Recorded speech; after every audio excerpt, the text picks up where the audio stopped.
It's fall. The geese are headed south, and it's time for you to hit the woods.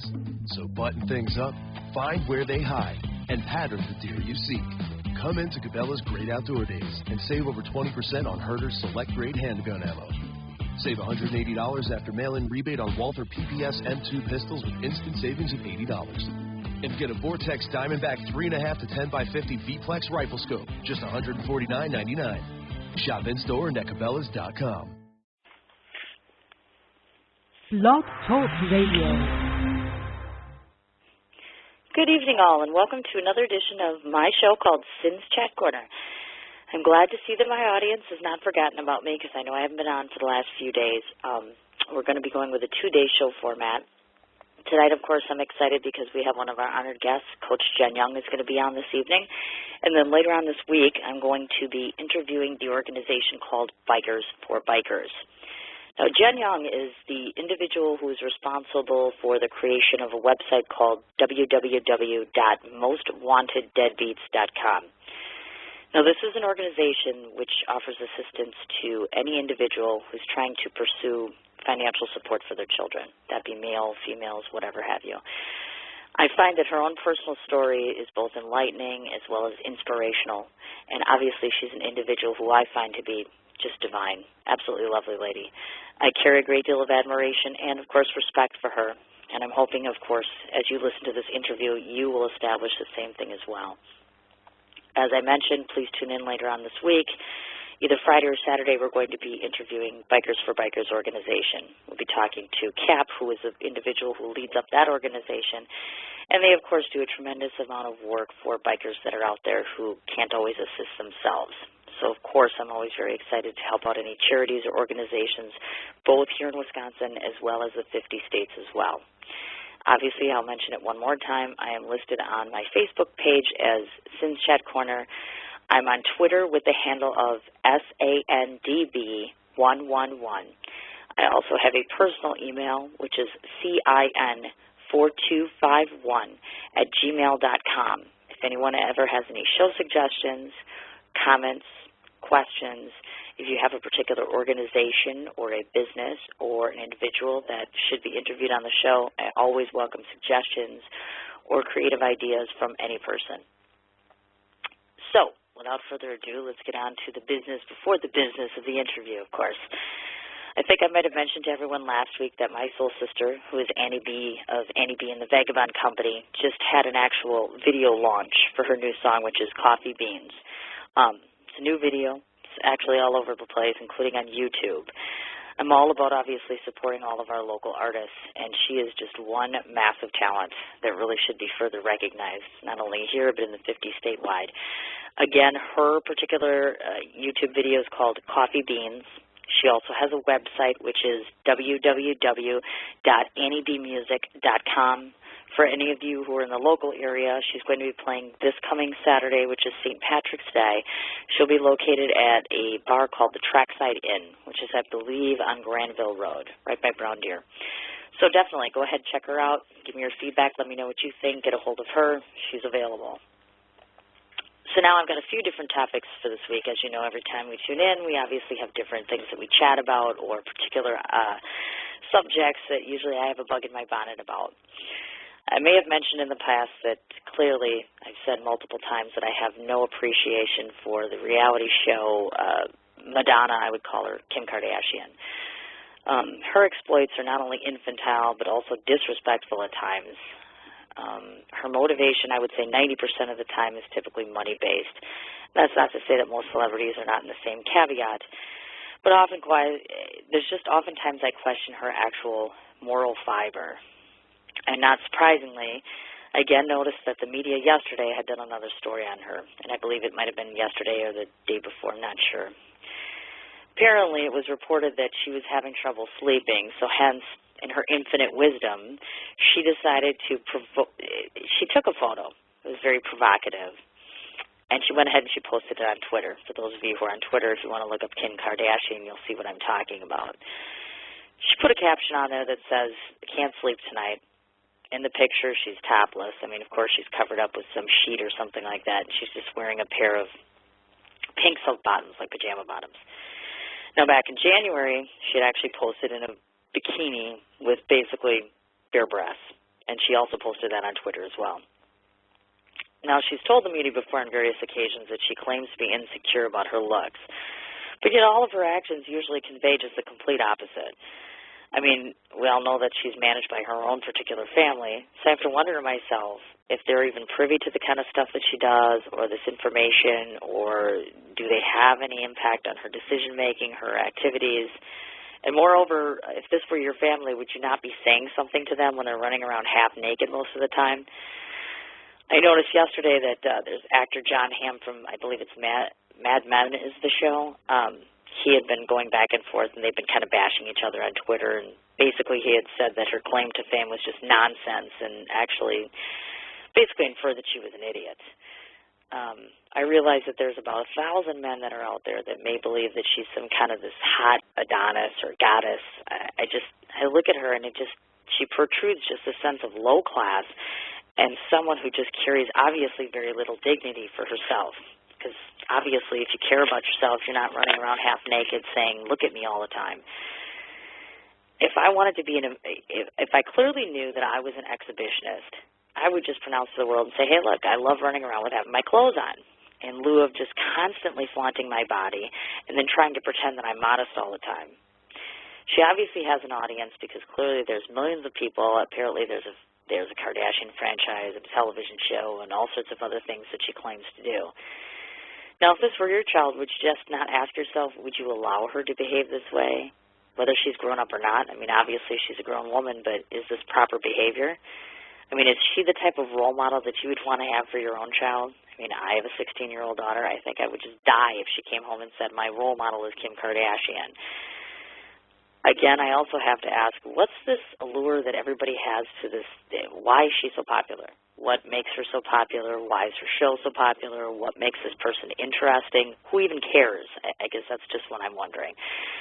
So again, as usual, I have my chat box open, and of course my phone lines are open if you wish to call in, give me your comments and suggestions. Just tell me what you think about the whole Kardashian, in particular Kim Kardashian scenario. All right. On to our next topic of discussions, and it's kind of on the same lines, actually. I happened to come across a picture a few days ago online. Jessica Simpson, who I'm sure everybody has heard of before. She's a singer, but in movies, et cetera, et cetera. Apparently, she's become the newest phenomenon that's decided to go onto the cover of Elle magazine. Apparently, she's pregnant and apparently naked, or I should say, the crossover, her breasts, and her big belly is hanging out with baby, of course.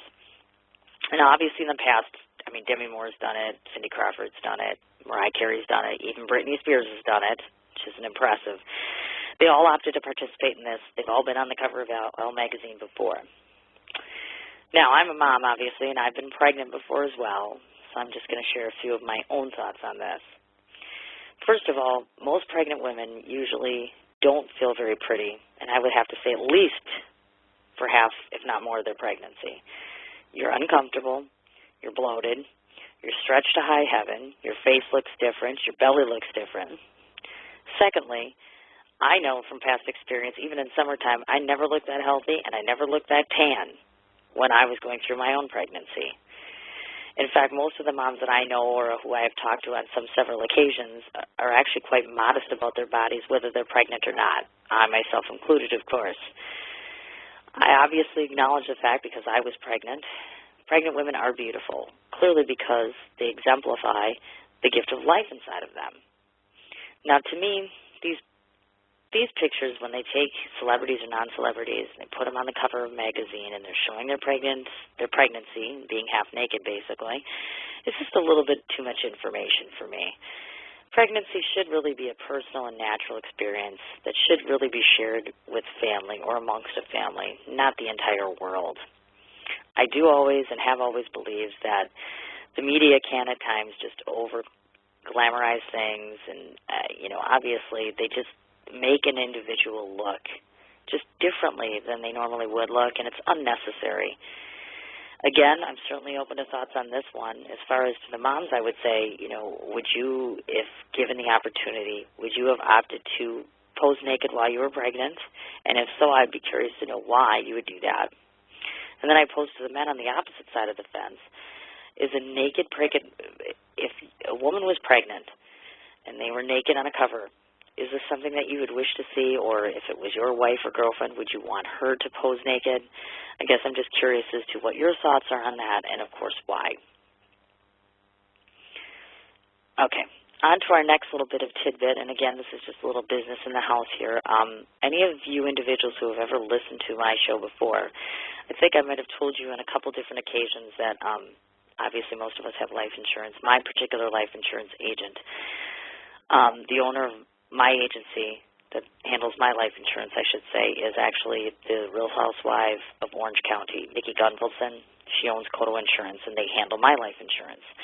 I just became privy to the information that she's going to be launching. It's a neat new club that I wanted to just let everybody know about. This venture she's actually doing in collaboration with another individual on the show, her castmate, which is Tamara Barney. If any of you obviously watch the show, you know that they're both on Orange County, which I, of course, do because I'm, as we all know, an avid fan of Real Housewives. The name of the club is called Wines by Wives.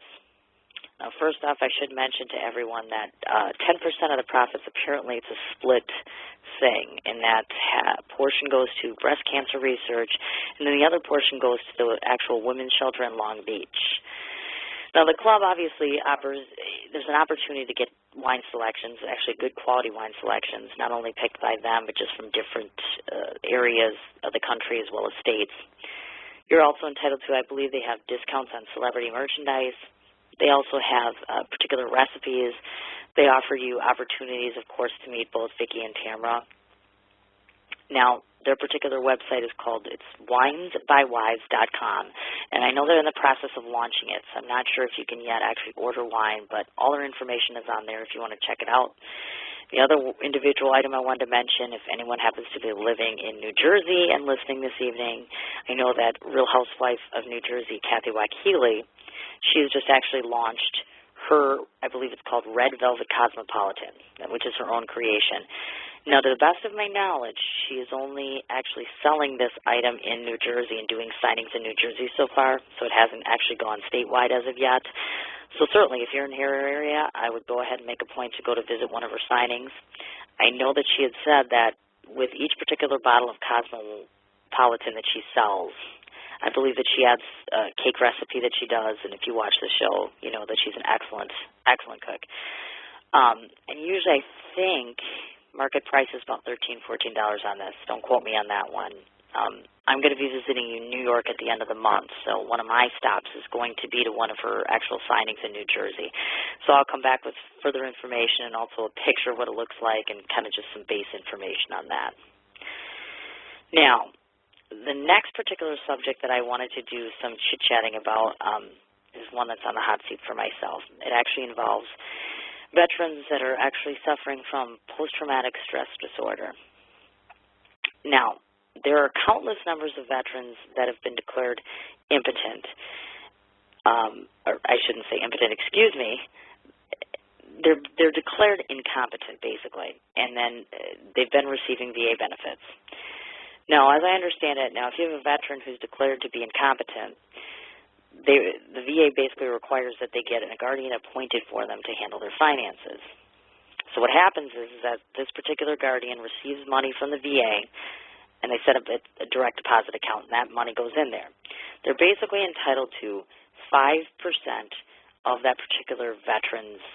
They work it out some percentage, but it shouldn't be any more than 5%. Not 5% of every and all amounts of income that a veteran will happen to receive. Now, apparently someone indicated to me that recently they discovered that these guardians have been receiving over time significant payments that they shouldn't be receiving. And so basically it's been inappropriate actions that have been going on as it relates to the money handling to this. Now, for myself personally, there's two issues that I happen to find with this matter.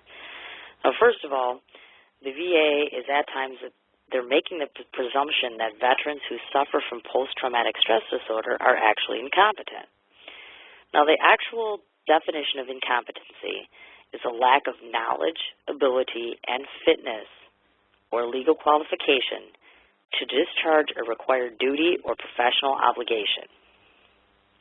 Now, there are veterans that obviously clearly do suffer a disadvantage. Post-traumatic stress disorder can cause individuals to suffer more medical problems than the average person. Post-traumatic stress disorder sufferers can struggle more as it relates to mental health issues. It can also really affect their social as well as emotional development in various ways. Now, having said that, there are those who suffer from this disorder that do receive sufficient mental as well as physical assistance. And oftentimes they can end up leading both productive as well as competent lives. Some of the veterans that are labeled as incompetent by our government are finding these benefits are being withheld strictly because of the fact that the VA has not been able to go ahead and get them a guardian assigned. So as they sit and wait, their lives are basically becoming a challenge to them. I mean, not only just financially, but also from a physical standpoint, as well as receiving any kind of mental assistance. I mean, without the proper benefits, a veteran clearly loses out financially, as well as mentally, as well as psychological assistance, and that is obviously a necessity as it relates to post-traumatic stress disorder. One cannot successfully treat any form of a disorder without the proper means. I mean, the fact that our government is unable to orchestrate a successful protocol as it relates to the release of funds to the guardians is something I just find to be absolutely ridiculous. Our government is supposed to be in control of this. They set up the system whereby you get a guardian receives funds, they mandate how things go. That's it. It should be a 1, 2, 3 situation. I mean, if you're going to appoint an individual to manage one's finances, then appropriately manage their finances. I mean, there should be none of this rigmarole. I mean, there's individuals here who aren't either A, receiving any money. There's other guardians that are receiving too much money. The veteran himself is never receiving any money. It is our government's responsibility to make sure that these funds are appropriated to the proper individual, not so that they screw it up, so that there's 8,000 miles of red tape later on to have to muddle through while this person's sitting here idly waiting for benefits that may never come. Now, the other side of the fence should be painfully obvious to most people. I mean, veterans are clearly individuals that willingly opt to devote a portion of their lives, some people their entire lives, to the service of our country. I mean, there are many who have had to go away for significant amounts of time, thereby losing all daily connection with spouses or families or children and even their friends. There's others that pay the obvious sacrifice, which is the loss of their own life. There's another bunch of people that are just coming home and they're missing legs, they're missing arms. They miss the opportunity to walk again, to hear again, to see again. They suffer physical or mental handicaps. Our government's job when they recruit individuals is they go out there, they enlist them to start into the military, and oftentimes they'll say to them, they always offer the assurance that any assistance that they need or anything that they might come across over time that they'll be taken care of as a debt of gratitude for their service for our country. Now, clearly, this oftentimes is not the case. Oftentimes there is a loss of benefits, people are losing their homes, as well as just their dignity. And many times this is what we call a reward to the individuals who serve our country. I, myself personally, am embarrassed to live in a society where our military personnel are to be found homeless for any particular reason, whatever the reason may be. There should never be a point in time where someone who is offered to serve our country finds themselves without a place to live or living in a shelter or living outside because they have nowhere to go. I mean, is it not our country's job to care for those who choose to care for us? I mean, do we not owe them every possible service available? And how dare we presume to question what they are entitled to? I have a particular friend of mine right now who actually used to serve in the military. He has been nothing but outstanding as it relates to paying his bills over time. And he can't even try to refinance his house. In fact, he's been going through the same situation for the last 4 years trying to refinance his home, and no one will work with him. And I find that ridiculous. He stepped up to the plate without hesitation to help us, and yet we in turn have to put him through the ringer repeatedly again and again and again. What we need to do is to take action to ensure that we provide an environment to veterans where their needs are met and where they have the rights and the same privileges that we do. We owe them our debt of gratitude, not once in a great while, but every day. and not to get a slap in the face. Anytime a person goes without benefits or without a home, I consider that to be a slap in the face. So again, pretty heated topic there, so feel free to send me your comments, your suggestions. Tell me what you think. Tell me how you feel about it. Tell me if you know someone who's going through the same situation. Now, it's just about time for us to start our interview with Jen Young, so I just wanted to talk a little bit about her, of course. As she's referred to as Coach Jen Young, just to let you know, you can reach her on Twitter. Her handle is @Coach Jen Young, which is all one word, Coach, and then JENYOUNG. She is also available on the Linked Network. If you look up Jennifer Young, you can go ahead and connect with her on there. Tonight we'll be finding out whether she has a Facebook page or not. I'm not 100% certain about that. Again, I can reiterate to you that she is educated, motivated, immensely inspiring. I know that in the past she has actually appeared on the Dr. Phil show to kind of shed her knowledge and experience with other individuals.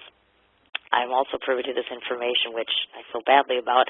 I was just informed from Jen earlier today that she is actually in her, I can't believe it, I believe she described it as 9.5 months pregnant, which to us women out there, you know that she is probably ready to just bust at the seams. And I feel terrible that here I am trying to get her onto our show this evening when I'm certain that she's probably about 18 seconds away from going into labor. So I am hoping this evening that we'll be able to have a productive and informative interview and kind of try to squeeze everything in prior to her going into labor, of course. I can tell you again, just to let you know, she is the founder and creator of an organization. The website information, let me get that for you. Just give me 2 seconds here. www.mostwanteddeadbeats.com. Now, when you click on to her website, you're going to find just a plethora of information. You'll get a opportunity to look at Jennifer's story herself, which is the driving force as to how she created her organization. You'll find a link that has various resources for parents, whether you're a mother or whether you're a father, any individuals who are having problems receiving any form of financial support. I would say go ahead. It's just a wealth of knowledge and information. So without further ado, let me get Jen on the line. Hello, this is Jen. Hi, it's Jennifer Young. How are you? Oh, Jennifer, so nice of you to call. I was just on pins and needles telling our audience I was afraid you were going to have that baby before we got the interview in. No, but I'm excited to. I would love to. Oh, my goodness gracious. Well, I'm hoping that we can make it through the interview over the course of the next 25, 30 minutes without you having labor pains or having any kind of problems. Because I'm very excited to talk to you, and I'm hoping that the audience is very excited with all the information that you can provide to us. So I wanted to kind of stop and step back a little bit and go maybe back years ago to your beginning. And maybe you could kind of give us a glimpse into your history and kind of where you were before and how you got to where you are now. Okay, well, yeah, I mean, most people ask, how did you become a child support, enforcement activist? And I think it's something I never dreamed of. I didn't even know that this was in, as I'd say, the stars for me. But I was very much in love, found myself planning a wedding like many women, and expecting a baby, and everything seemed like it was going wonderful. What you don't anticipate is when things don't work out. And so anyway, fast forward, I find myself in child support court against a very wealthy individual. And he did not want to be told what to do, like a lot of people. Didn't want the court or anyone to intervene. But anyway, it became a 7-year process before I found results. And I was in and out of the courtroom constantly with this individual just trying to get whatever child support would be court-ordered by state guidelines. And during that time, I met so many different families that were going without any kind of assistance at all, child support, visitation issues. There was just so many problems that I learned about. And this is a world that I never knew anything about prior. My parents were married 29 years, and I came from more of a religious, conservative background.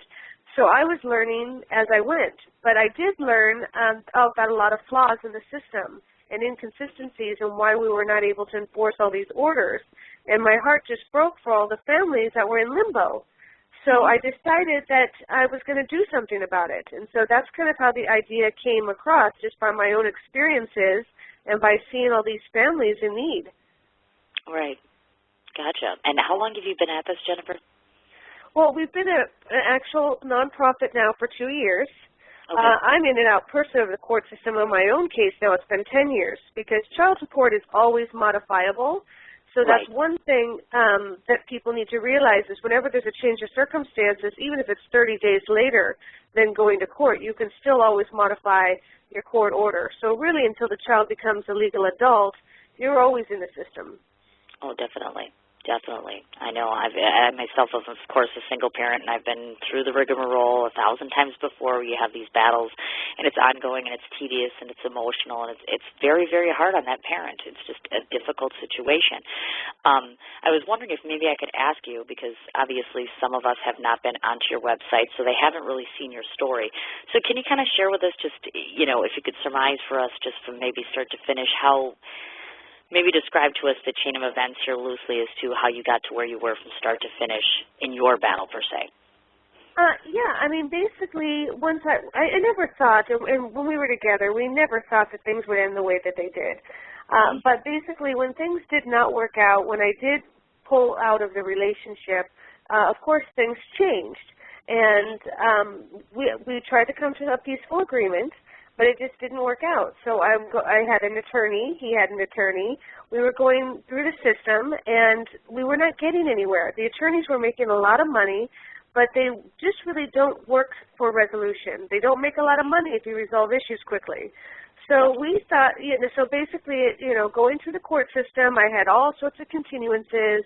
I was so frustrated with what was happening, and so I realized that I needed to take things into my own hands. And so I ended up firing my attorney and becoming a pro per counsel, which meant that I represented myself. And I did this along with child support services.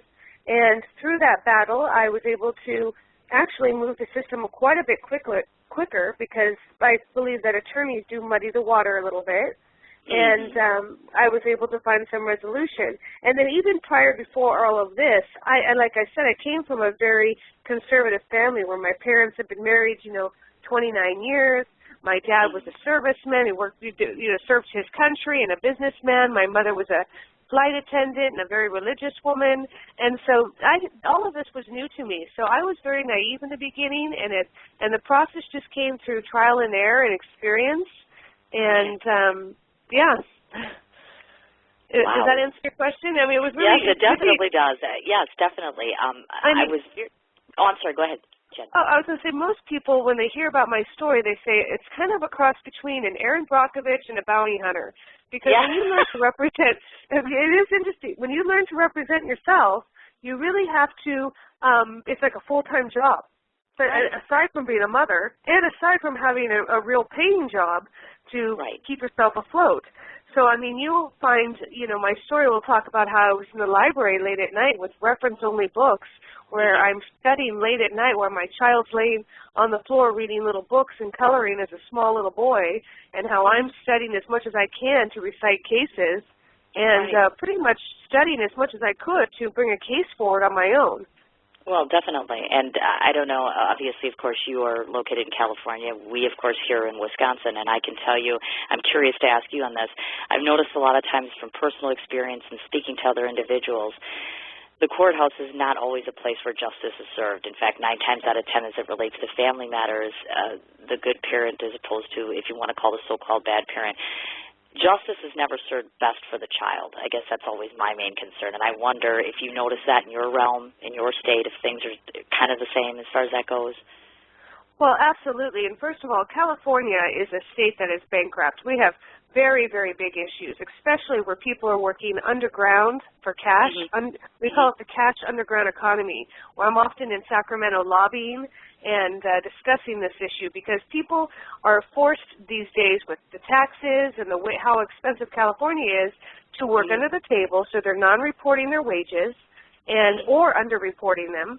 And so therefore we cannot garnish. If we can't find income, we cannot garnish or collect child support. And so it's a very, very big problem.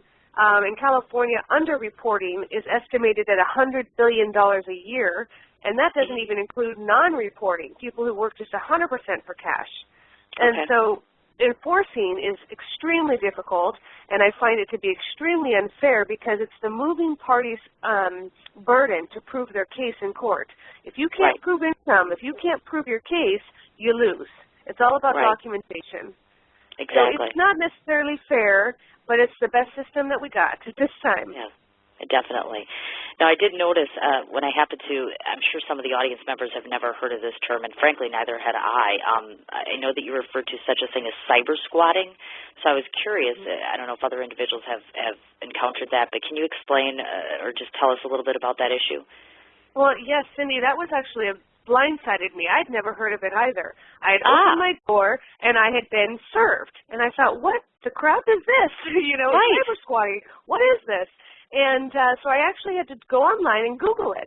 And at that time, it was so new, there was very few information at all on cyber squatting. I mean, it was a very, very new crime because crimes on computers are all very new. This is a new world of technology. So basically what I did, which started my whole website idea in the first place, is I took out his first and last name.com as a website. And I put a picture up of him, and I redacted his eyes because legally that's the one thing that people own, their eyes and their eyebrows, which is a discriminating factor about somebody. And I basically said, if you have any information about this individual, can you please contact me or Child Support Services so that we can present our case to the court? Because I was desperate looking for any information on somebody who was under the radar so that I could present my case. And he was furious because he's a high-profile individual. So whenever you would Google his name, my website would be the first thing that would pop up. And he was embarrassed. It was something that upset him greatly, affected him in business and in many areas of his life with his other children. I mean, it was a huge embarrassment. And so he sued me, saying I was using his name and likeness and slandering his name. And now, of course, we had the court hear the case. I won. He appealed it, and I won again. And basically what they were saying is she has a judgment against you for child support. She has a right to use your name, and she has a right to take out this website, and I still own that domain name to this day. Wow. Yes, it's been very helpful. And, in fact, that's why I started the whole website, Most Wanted Deadbeats, because I thought we can use one website, and we can put all of these parents' names in one website, load them, and so whenever you Google their names, it'll pop up, and we can get the help of the public out there. They can say, oh, here's an example, John Smith, or whoever the individual's name is. We can do hashtags to their name and maybe their line of work, and therefore the crawlers on the web would pick them up, and we could get the help from the public, kind of like an America's Most Wanted style on the Internet. Exactly. Perfect. And it definitely, if you can get the help of the public, that helps too a lot of times, because maybe if you get a dead end one place, somebody will be able to help somewhere else, obviously. Well, and by the way, when they fail to pay their child support, that's only typically one area where they're failing in their life. They typically upset other people in other areas in their life. It's a lifestyle, a character, so that people love to blow the whistle on these kind of individuals. They just need to know about, where to go and what to do. Definitely. Now, I was very curious to ask you this question. I wanted to know which elements, now this relates to your own personal fight, made you want to be a survivor and not just want to throw your hands up in the air and be like, you know what, I'm done with this. Because I know many parents a lot of times are like, I'm so sick of this, it's so drawn out, I can't do it. I'm just curious from your own personal experience, what made you keep going? What made you survive this experience? Well, a lot of people ask this, and I have to say I had a lot of nights where I wanted to give up and a lot of days. It is difficult. But you look at your child, and you as a parent, I didn't want to fail my child, and I felt like it's both parents' obligation to make sure that this child is okay. We can divorce each other. We could, break up, but the child exists to both of us. So I really also thought that I'm not going to be a victim. I don't want this person to win, that I have a purpose in my life, and I want to move on. I want to find my passion and my purpose. But I'm not going to also be somebody that felt like I had just given up. You have to find power within. You have to find a support system through friends, family, anyone that you really can use as a support system to find the strength to move on. And it's very, very easy to give up. But then you honestly are not doing yourself any service. And I know it sounds very cliche, but it is very, very true. You need to find the way to persevere to move on in life. And once you do, you'll find that you move on in many areas in your life.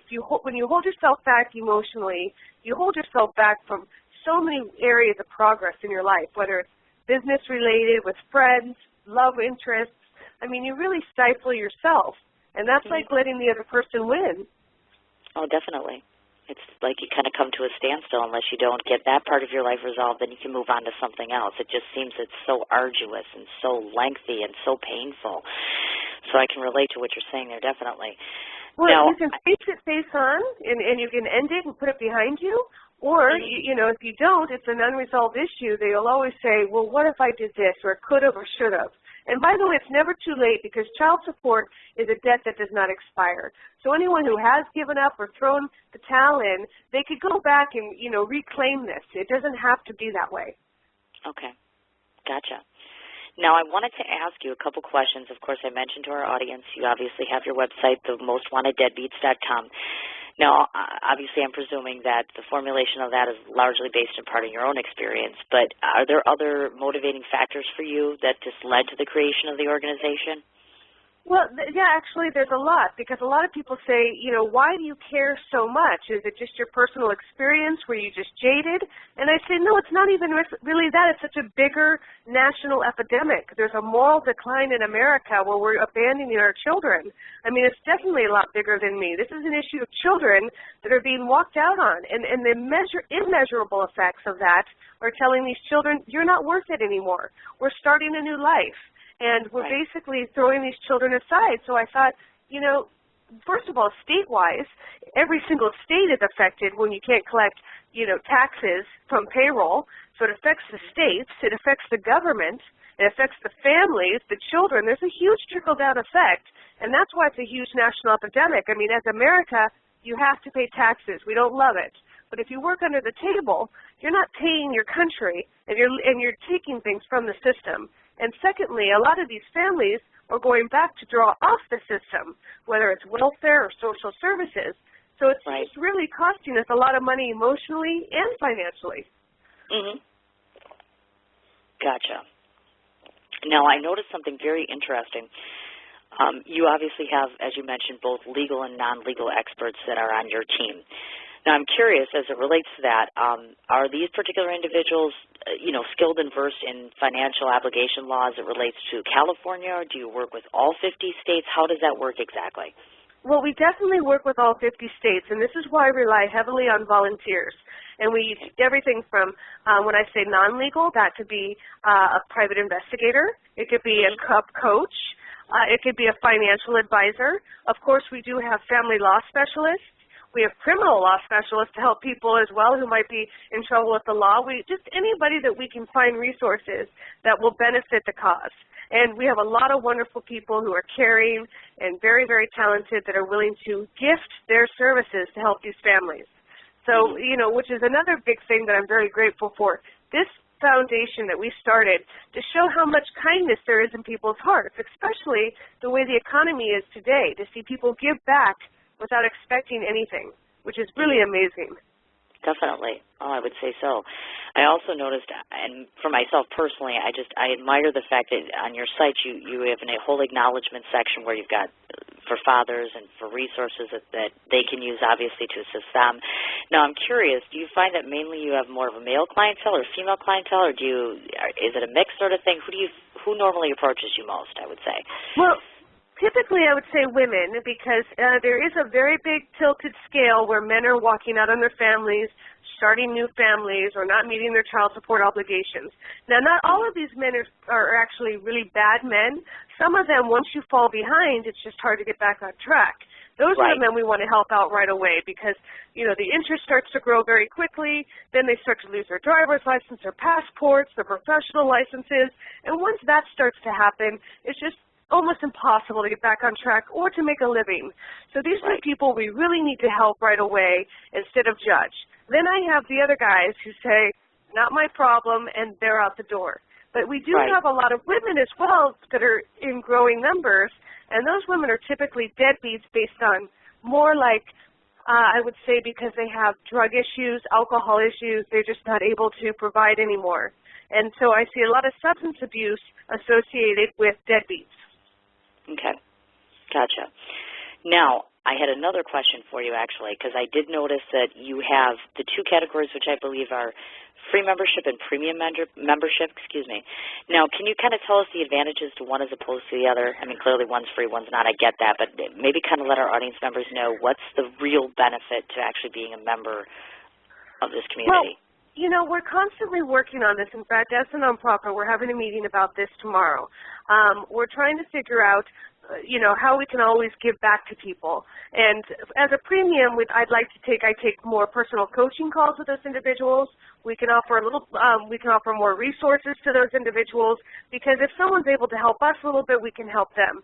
Free memberships are where we can get a newsletter. You can be part of updates that we have, but we're not actively pursuing a case for you or helping get information for you. So there really is a difference. I gotcha. Okay. Now, I'm curious. Obviously, again, you're in California, and let's say I'm the average person. Cindy's here in Wisconsin, and she's saying to herself, is there a way that I can support your organization outside of the realm of just membership? Are there other things I can do or, you know, individuals can do to assist you in your cause? Absolutely. I mean, you know, we're never going to turn down a volunteer, anybody that wants to help us. Sure. If you have a professional position that would help, we would kind of look into that, put you on our board. You know, we're always looking for new board of directors as well, or adding to our board of directors. But basically putting you on our call list. So like, if, for an example, if you're in Florida and you needed a family law attorney, you had a quick question, we're always looking for attorneys that are willing to take an email or a question to answer for our members. You know, but basically we never turn down any help. Word of mouth is really important. People who want to tweet for us and use social media, get our newsletters out there, and, you know, in addition, reach their own audience.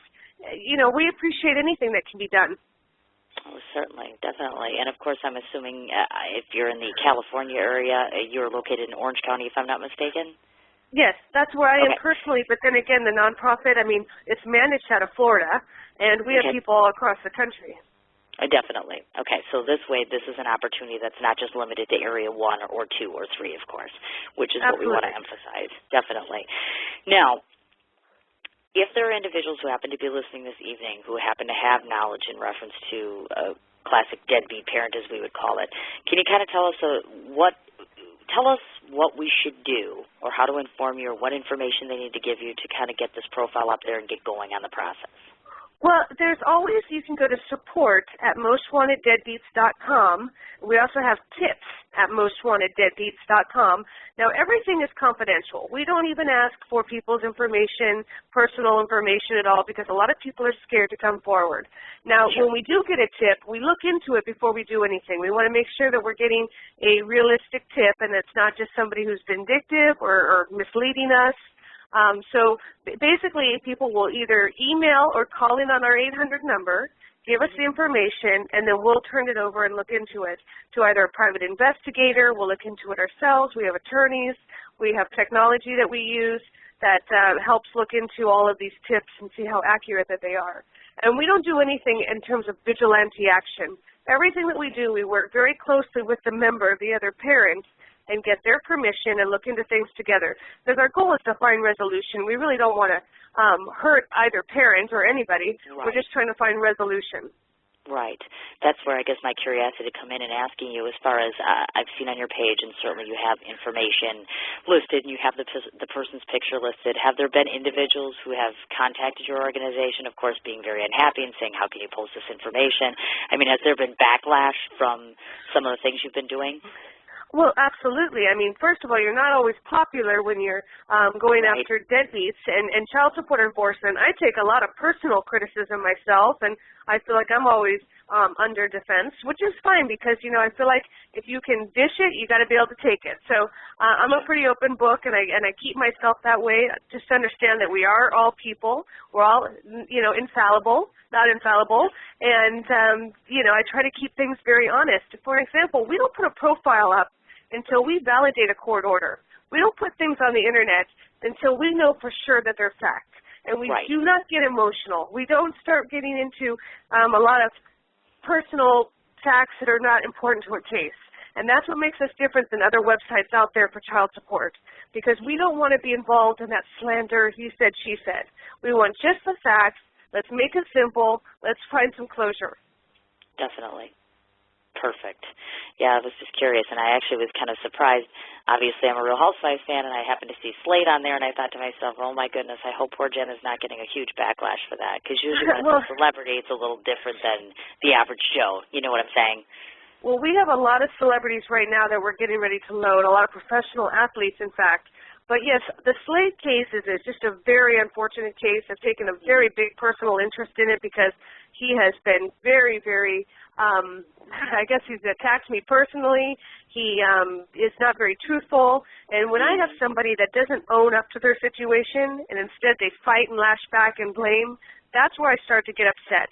Because if you have somebody who says, look, I fell behind, I love my child, I want what's best for the child, how do we resolve this? That's when we say, hey, let's work with you. We've taken so many profiles down. We have helped so many different people so that they can move forward in their lives. But when we have somebody who has a sense of entitlement and someone like a Slade Smiley who feels like they're above the law, then that's when I start to take a personal stance, because there's a child involved here. It's not about the mother. It's not about the father. It's about a little boy here who needs to have some resources that he deserves. He didn't ask to be born here. You know, he's part of his mother and his father, and it's both of their responsibilities to make sure that he is supported. Definitely. And, of course, when you're in a celebrity realm or a capability to have some form of celebrity status, it's, you know, I would think it's a no-brainer. I mean, it's much easier financially for someone to provide for their child at that stage of the game. Well, especially, keep in mind, this individual, Slade, lives around the corner from me, and I see him often driving in a Range Rover. He's at a hair salon getting highlights in his hair. He shops. He's living a very, very good lifestyle when you should be making some personal sacrifices for your child. I mean, as a single mother myself, I know that I would do anything for my son before I would take care of myself. I always make sure that he is covered. And with Slade, I just see him having a grandiose image of himself, and he just doesn't seem to put the priorities in perspective. I mean, I don't think he even takes his court hearings seriously. Oh, my goodness. And that's just, it's so sad that we live in a society where people just take for granted because they are who they are, they can do as they please, and there are kids in the mix, as you're saying, that are suffering. Definitely. Well, with someone like Slade, by the way, in California, we have a very, very high interest rate for unpaid child support. So once you start hitting the numbers like Slade, which I believe are about $138,000 in arrears, it's very, very difficult to catch up and get back on track. And so this is why I encourage people to make sure you make some payments. You keep in touch with child support services. You show that you have some good faith, because the system is going to, you know, take off very, very quickly, and how will you ever catch up? I mean, at this point, Slade's in so deep. I mean, this is a very, very big issue that's going to prevent him from moving on in his life. Definitely. And classically across the board, celebrity or non-celebrity, I mean, there are repercussions that stay with you. As you said, it's a long-term thing. It doesn't just go away if you don't pay it. It's there. Well, of course, and I'm sure he wants to move on with his life. I'm sure that he doesn't want to be looked at this way anymore. But, you know, these are choices that he made, and this is all a result of those choices. And at this point, he needs to now step up and responsibly act and start keeping in touch and making payments and letting the courts know that he is taking this seriously. Yes, definitely. And again, I don't know state to state. I'm sure it varies, but in the state of Wisconsin, certainly we can suffer from things like loss of license, loss of tax refunds, et cetera, down the line. Are you similar in regard of loss of privileges, et cetera, which I assumed, of course?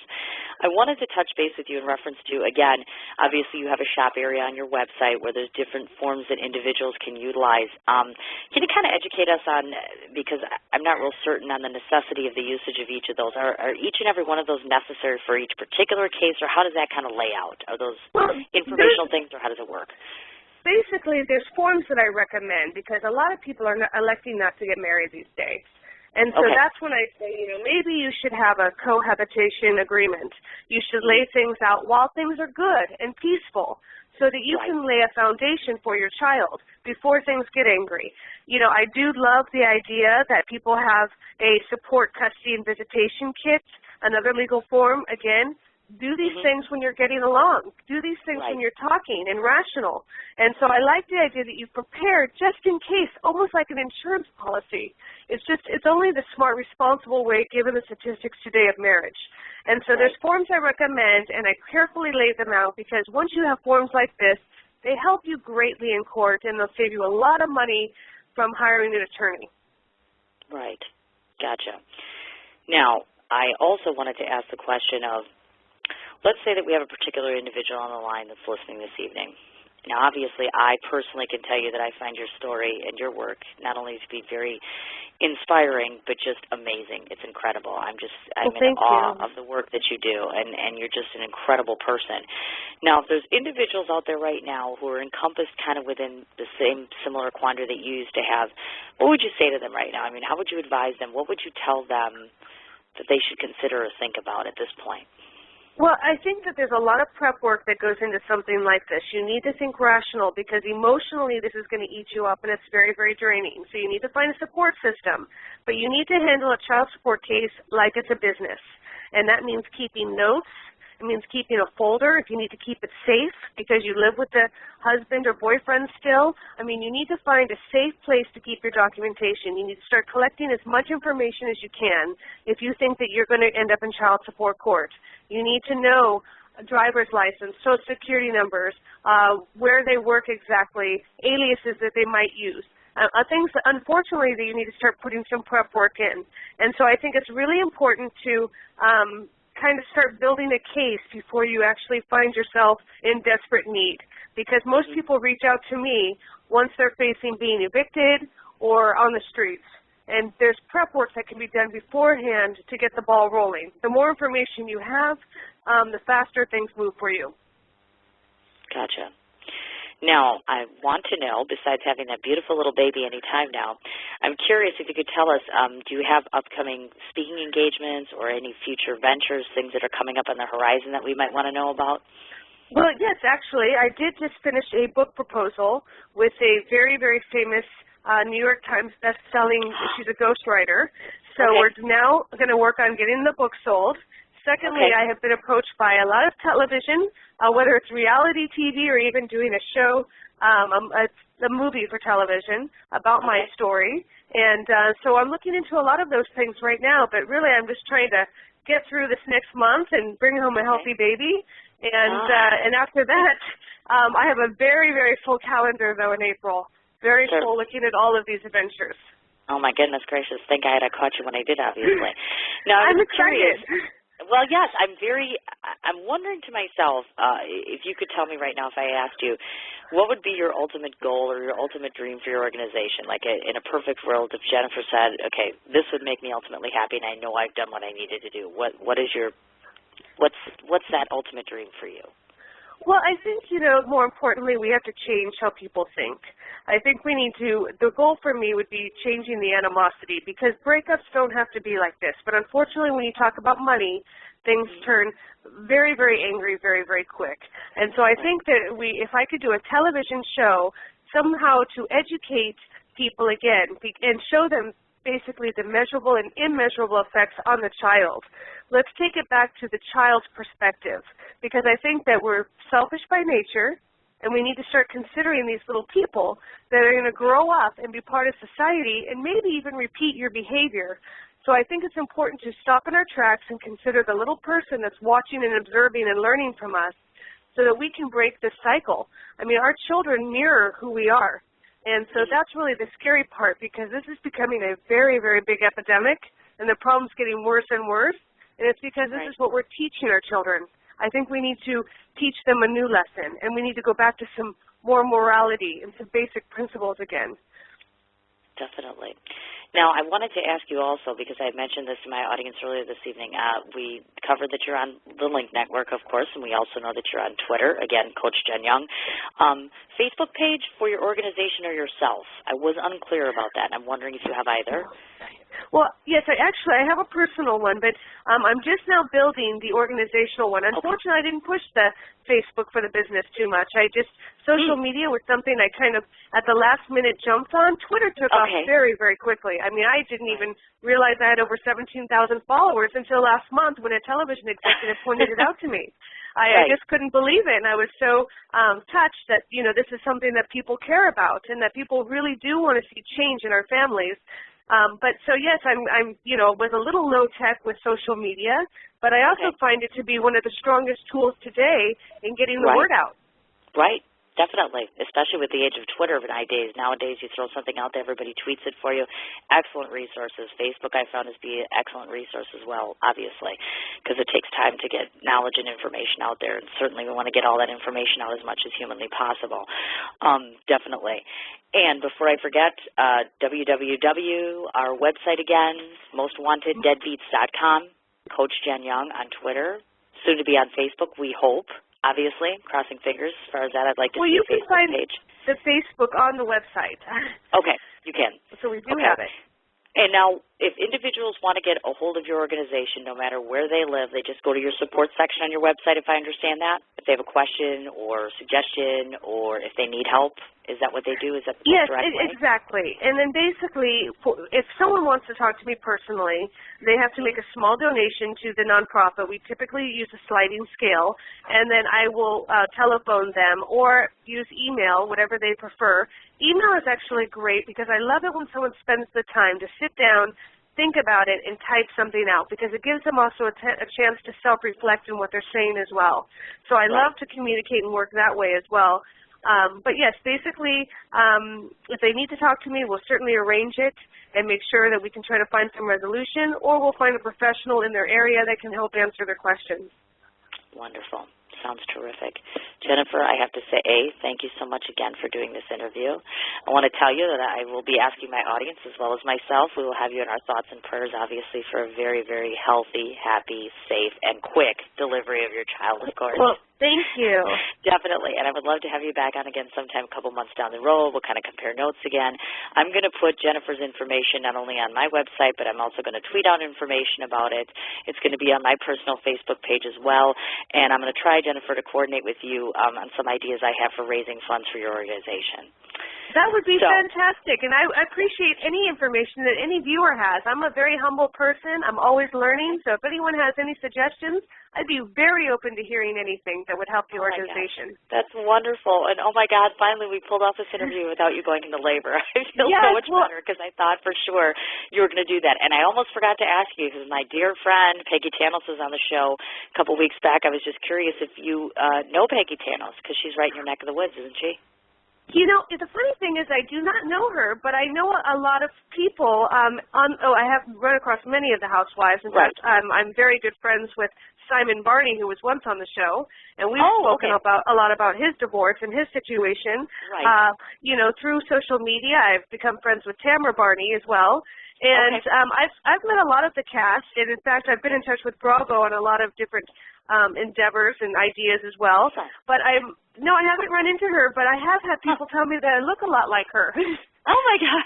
Well, and the thing is, she is so down-to-earth, delightful, educated, just absolutely wonderful. I got a whole dissertation from her in a good way about holistic products, so I got to learn a lot about that and her future ventures. And believe it or not, those people on television, it's just funny how you find that when you sit down and actually interview someone, she's just an average, ordinary lady, which is so neat to see. It's non-celebrity. People need to remember one thing about reality television. It is greatly edited, greatly. And they wait for that one moment to find some, typically a drama that they will elevate on screen. But I have to say, most of the people that I meet, they are, and that I have known in all sorts of different reality television and different shows, that they really are not portrayed the way that they really are on television. Oh, so I think people should have an open mind yes, definitely. when they watch these programs. I'm so looking forward to I'm going to New Jersey at the end of the month, or New York, and we're going to Jersey, and I'm going to get a chance to meet Kathy Wackhealy, so I'm very, very excited. Real Housewife of New Jersey. I'm thinking this is going to be an adventure. So I'm really good. looking forward to that. But you know what? I was just excited to get to talk to you today. I'm very, very big as a single parent, having done the child support thing. I wholeheartedly advocate your cause, and I will be here 100% to help you. I hope my audience hears this as well, and whatever they can do, please reach out and be able to give a helping hand to your organization. I appreciate it. I'm sure Jen does too. Definitely. All right, young lady. I'm flattered. Thank you so much. Thank you very much, dear, and good luck. I'll be in touch soon. You take care, and thanks again for calling in. Great. Thank you. Okay, take care. All right, good night, Jennifer. Bye. All right, folks, that was our lovely interview with Jen Young. Again, www.mostwanteddeadbeats.com, at Coach Jen Young on Twitter, and, of course, she's got her Facebook presence out there. So I would appreciate any and all assistance that you can offer to her. Pass the word along to your friends. Certainly I'll be rebroadcasting tonight's show on YouTube, and you'll be able to reach it off my Facebook page if you want to pass the word along. And, again, like I said, in the next day or two, we're going to be interviewing Bikers for Bikers organization. So until then, you guys have yourself a good evening, and tune in next time. Thanks. It's fall. The geese are headed south, and it's time for you to hit the woods. So button things up, find where they hide, and pattern the deer you seek. Come into Cabela's Great Outdoor Days and save over 20% on Herter's Select Grade handgun ammo. Save $180 after mail-in rebate on Walther PPS M2 pistols with instant savings of $80. And get a Vortex Diamondback 3.5 to 10x50 V-Plex rifle scope, just $149.99. Shop in-store and at Cabela's.com. It's fall. The geese are headed south, and it's time for you to hit the woods. So button things up, find where they hide, and pattern the deer you seek. Come into Cabela's Great Outdoor Days and save over 20% on Herter's Select Grade handgun ammo. Save $180 after mail-in rebate on Walther PPS M2 pistols with instant savings of $80. And get a Vortex Diamondback 3.5 to 10x50 V-Plex rifle scope, just $149.99. Shop in-store and at Cabela's.com.